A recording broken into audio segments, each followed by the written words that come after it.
Banjir. Hari ini banjir lagi. Kapolres Aceh Selatan masih dalam air. Ya. Berat ini, Pak. Syederalun banjir yang terjadi pada akhir November 2025 di Desa Ladang Rimba, Kecamatan Trumon Tengah menyisakan lumpur tebal dan material kayu di sejumlah titik pemukiman serta akses jalan warga. Menindaklanjuti kondisi tersebut, Kapolres Aceh Selatan AKBP Riki Fadilian Syah mengerahkan personel Polres Aceh Selatan untuk melakukan pembersihan sisa lumpur dan material kayu yang terbawa arus banjir mulai dari Senin 22 Desember 2025.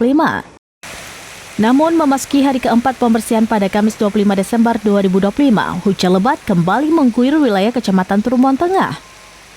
Debit air meningkat dan banjir susulan kembali terjadi, menyebabkan lokasi yang sebelumnya dibersihkan kembali dipenuhi lumpur baru.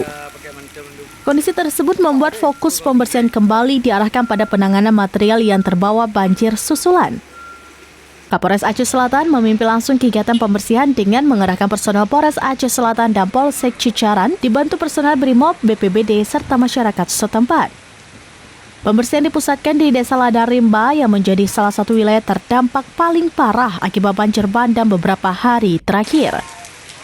Adapun sasaran kegiatan meliputi pembersihan Jalan Nasional Tapak Tuan Medan, saluran air, parit besar, serta aliran sungai yang tertimbun lumpur dan material kayu. Upaya ini dilakukan guna memulihkan akses transportasi warga sekaligus mengantisipasi genangan air dan potensi banjir susulan yang dapat membahayakan keselamatan masyarakat. Dalam pelaksanaan gotong royong pada Senin 29 Desember 2025 yang memasuki hari ke-8, hujan lebat kembali mengguyur wilayah tersebut dan menyebabkan banjir kembali terjadi. Meski hanya berlangsung sekitar 2 jam, banjir tersebut kembali menyisakan lumpur di sejumlah titik yang sebelumnya telah dibersihkan. Kendati demikian, personel gabungan bersama masyarakat tetap sigap dan melakukan pembersihan setelah kondisi dinyatakan aman.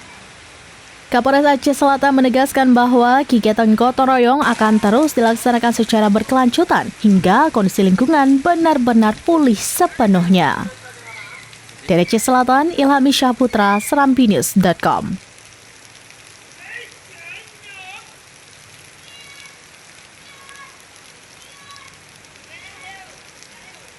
Download Tribun X sekarang, menghadirkan lokal menjadi Indonesia.